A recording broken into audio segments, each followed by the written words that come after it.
हाय friends, मैं हूं Manav. Welcome to movie show. भी करते हैं आपस में पॉजिटिव सा नमस्कार। जैसे कि हम रेट्रो रिव्यूज़ वगैरह करते रहते हैं, तो मैंने देखने की कोशिश करी कि यार 20th मई को कौन कौन से जो मूवीज़ हैं वो रिलीज़ हुई थी, और कुछ अगर इंटरेस्टिंग बात अगर हम कर सकते हैं तो करते हैं।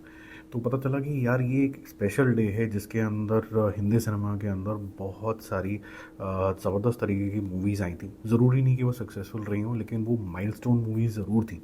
तो 20th मई को कुछ ऐसी 5 मूवीज़ हैं आज जिसके बारे में बात करेंगे, रीलिव करेंगे। और अगर आपने नहीं देखी हैं तो आप देखना, और अगर आप देख चुके हो तो दोबारा भी इसकी रिपीट वैल्यू है। आई एम श्योर एक दो तो मैं आपको ऐसी बताऊंगा जो आपने नहीं देखी होंगी। पहली मूवी के बारे में बात करते हैं जो थोड़ी सी ऑब्वियस ही थी, क्योंकि बड़ा स्टार था इसके अंदर थे ऋतिक रोशन। काइट्स नाम था इसका, 2010 में आई थी, अनुराग बासु ने बनाई थी। नेट कलेक्शन जो इसका टोटल हुआ था वो करीबन था 48 करोड़ रुपीज़। वर्ल्ड वाइड भी 86 करोड़ इसने लगभग लगभग कर लिए थे।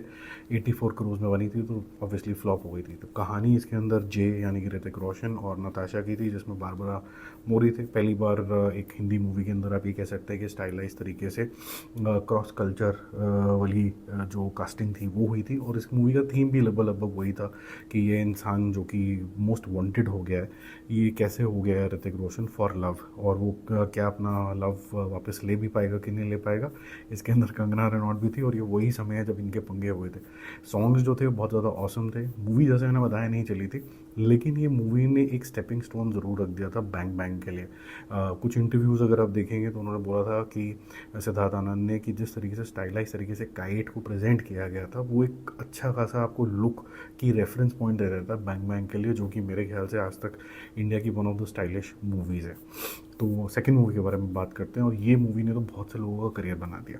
यह है प्यार का पंचनामा, 2011 के अंदर आई थी। लव रंजन ने इसका लिरिक्स भी लिखे थे, सॉन्ग्स भी कुछ लिखे थे, डायरेक्शन भी करी थी, और रिपीटेड तरीके से कार्तिक आर्यन को इन्होंने चांस भी दिए थे। हालांकि जब ये आप मूवी देखोगे तो कार्तिक आर्यन का रोल कोई बहुत बड़ा रोल नहीं था इसके अंदर, देवेंदु शर्मा का ज़्यादा अच्छा रोल था। और रायो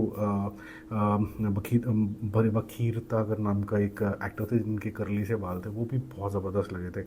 इनफैक्ट जब आप प्यार का पंचनामा देखोगे तो मेन लीड आपको लगेगा कि ये रायो जो है वो ज़्यादा है, और लोगों को भी ये ज़्यादा पसंद आया था नुसरत भरूचा के साथ। और भी एक्ट्रेसेस थी। जो चीज़ लोगों को पसंद आई थी कि कैसे जो मेन होते हैं वो लव तो चाहते हैं, लेकिन उसके बाद जब लव का पंगा पड़ जाता है तो दोस्ती भी छूट जाती है, और उसके बाद कैसे वो बेचारे दब जाते हैं। तो it's a man's view point on love, so to say, और कैसे विमेन जो हैं वो भी चीट कर सकते हैं। तो एक नया तरीके का नज़रिया था जो लोगों को बहुत पसंद आया। लेकिन ये मूवी कोई बहुत बड़ी हिट नहीं थी, क्योंकि आज हम देखते हैं तो इसको कल्ट नज़रिया से देखते हैं। 10 करोड़ में ये मूवी बनी थी, 13 करोड़ रुपीज़ के आसपास इसका नेट कलेक्शन था। वर्ल्ड वाइड 17 करोड़ था, इसको एवरेज का स्टेटस मिला था। लेकिन इसने बहुत सारे करियर्स बना दिए, क्योंकि प्यार का पंचनामा 2 बहुत बड़ी हिट हुई थी फिर उसके बाद। और कार्तिक आर्यन को रिपीटेड तरीके से लव रंजन ने अपनी मूवीज़ के अंदर हायर किया था। हालांकि ऐसा लग रहा था कि रयो जो है वो आगे निकल जाएगा, क्योंकि उसकी जो लुक थी वो बिल्कुल हीरो टाइप थी। अब तीसरी मूवी के बारे में बात करते हैं, जहाँ पर जेनविनली एक्टिंग की मास्टर क्लास थी। ये 2016 के अंदर आई थी। प्यार का पंचनामा 2011 में आई थी। काइट्स जो थी 2010 में आई थी। सरबजीत ज़्यादा चली नहीं थी, लेकिन ये एक्टिंग की मास्टर क्लास थी। इसके अंदर थे रणदीप हुडा। अगर आपने अभी रिसेंटली उनकी जो मूवी आई थी सावरकर, उसमें उनका रोल बहुत पसंद किया था, तो आप सरबजीत देख लो, आपको उतनी ही ज़्यादा प्रोग्रेस नज़र आएगी। ऐश्वर्या राय जो उनकी बहन बनी हुई थी, 23 साल से ये इंतज़ार कर रही थी और लड़ रही थी क्रॉस बॉर्डर पाकिस्तान से, कि ये जो उनका भाई पकड़ा गया है बॉर्डर के ऊपर वो कोई टेररिस्ट नहीं है। ये जो जर्नी दिखाई गई थी ये काफ़ी ज़्यादा हार्ट वार्मिंग थी, और कैसे इंसाफ फाइनली मिलता है, ये जो जर्नी आपको काफ़ी ज़्यादा इमोशनल कर देती है। तो ये जो मूवी थी 32 करोड़ रुपए के आसपास की बनी थी। इसका जो वर्ल्ड वाइड कलेक्शन था 41 करोड़ था। ये चली नहीं थी मूवी, क्योंकि इसकी लेंथ और जिस तरीके का इसका स्क्रीन प्ले था या सपोर्टिंग कास्ट थी वो ज़्यादा मज़ेदार नहीं लगा था लोगों को उस टाइम पे। लेकिन आज जितने भी लोग इसको देखते हैं और ये बोलते हैं बॉलीवुड हाय हाय, वो ये ज़रूर बोलते हैं कि यार इस तरीके के अगर एक्टर्स हों, ऐश्वर्या राय जैसे या रणदीप हुडा जैसे, तो फिर आप इस जो सेगमेंट है Hindi cinema with in Indian cinema, इसको गलत कैसे कह सकते हैं। It is just about makers choice कि वो किस तरीके की मूवी आपके सामने प्रेजेंट करना चाहते हैं, उनकी इच्छा क्या है।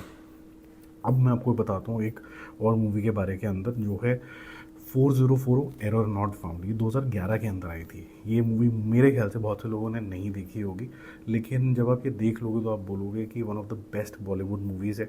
आजकल साइकोलॉजिकल हॉरर थ्रिलर टाइप की मूवीज़ बनती हैं, आपको ये समझ नहीं आता कि इसके अंदर कुछ सुपर नेचुरल है कि नहीं है।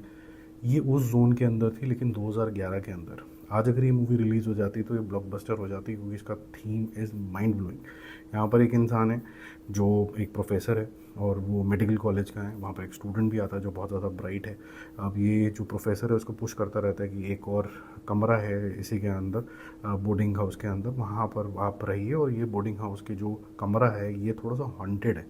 और दोनों ही बहुत रैशनल तरीके के इंसान हैं। वो बोलते हैं कि जो हम देखते हैं सिर्फ उसी को बिलीव करेंगे, जो चीज़ दिखती ही नहीं है वो होती ही नहीं है। तो क्या भूत एग्जिस्ट करता है, क्यों इसके प्रोफेसर साहब इसको पुश कर रहे हैं कि जाके उस कमरे में रहो, और उस कमरे में क्या भूत निकलता है, कभी निकलता है, या फिर बच्चों की कोई शरारत है। ये आप देखोगे, मैं बता रहा हूँ, आपके दिमाग के तोते उड़ जाएंगे और आपको रात को नींद बिल्कुल भी नहीं आने वाली है।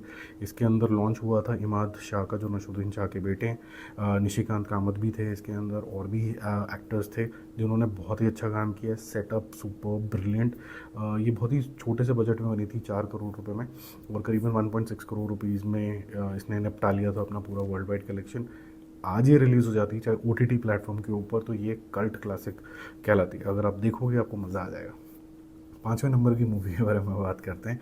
ये मूवी मेरे ख्याल से पठान से ज़्यादा सिग्निफिकेंट थी, क्योंकि 2021 के बाद जब एक स्टैंप लग गया था हिंदी सिनेमा के ऊपर कि इनके बस की तो बात है नहीं कोई भी, और ये कुछ बना नहीं पाएंगे, रीमेक्स बनाएंगे, बायोपिक बनाएंगे, या फिर इधर उधर की फालतूगिरी करते रहेंगे। सुशांत सिंह राजपूत का हुआ तो कोई भी मूवी नहीं चल रही थी, और वहाँ पर एक मूवी जो थी वो सुपर ब्लॉकबस्टर हो गई। वो थी भूल भुलैया 2 2022 की। ये एक फॉलो अप मूवी थी भूल भुलैया की, जिसके अंदर अक्षय कुमार थे, काफ़ी बढ़िया थी। 70 करोड़ में सिर्फ बनी थी और 267 करोड़ रुपीज़ कमा लिए थे, तो कई गुना ज़्यादा कार्तिक आर्यन की ये मूवी ब्लॉकबस्टर साबित हुई थी। तब्बू भी थी जिसका रोल कार्तिक आर्यन से ज़्यादा सिग्निफिकेंट था। उनका contribution in this release and being a blockbuster was significant. Kiara Advani भी थी। ज़बरदस्त तरीके का आपको डराने का काम, हंसाने का काम, और ट्विस्ट एंड टर्न से भरती है। और लास्ट के जो 15 मिनट हैं जिसमें डांस से लेके भूतियापन से लेके आपको काफ़ी ज़्यादा इंटरेस्टिंग लगता है। इसका पार्ट 3 भी आने वाला है। लेकिन ये मूवी सिग्निफिकेंट थी इवन पठान से। पठान ने पूरे फ्लड गेट्स खोल दिए थे कि अब हर मूवी को चांस मिलेगा। लेकिन भूल भुलैया वो टाइम पे चली थी जब कोई भी मूवी नहीं चल रही थी, और वहाँ से कार्तिक आर्यन भी एक बैंकेबल स्टार की तरह इस्टेब्लिश हो गए थे। और उसके बाद जितनी भी मूवीज़ आई हैं कार्तिक आर्यन की, एटलीस्ट ओपनिंग तो मिली है, which is I think a good news for I would say Bollywood और हिंदी सिनेमा और इंडियन सिनेमा। क्योंकि अगर कुछ स्टार्स हैं जो कि अभी भी पीक पे हैं लेकिन फेडिंग एज के ब्रैकेट के अंदर है, तो you need more people to kind of take on the baton. तो ये सब 5 ऐसी मूवीज़ थी जो आप 20 मई को कभी पास्ट के अंदर एंजॉय कर चुके हो, और अगर अभी तक आपने नहीं करी हैं तो आप कर सकते हो। फॉर एग्जांपल प्यार का पंचनामा आज भी रिपीट वैल्यू, अभी भी आप देख सकते हैं। 404 आपने शायद नहीं देखी होगी, आप देखोगे तो आज भी बोलोगे कि यार ये क्या तो हिडन जेम है। और अगर आप थोड़े से सीरियस मूड के अंदर तो सरबजीत देखोगे तो आप बोलोगे कि यार क्या एक्टिंग है यार, मज़ा आ गया। और भूल भुलैया 2 की भी रिपीट वैल्यू है, तो आप उसको भी चेकआउट कर सकते हो। बाकी हम जल्दी मिलेंगे और रिव्यूज़ और अपडेट्स के साथ। Stay connected. Bye bye.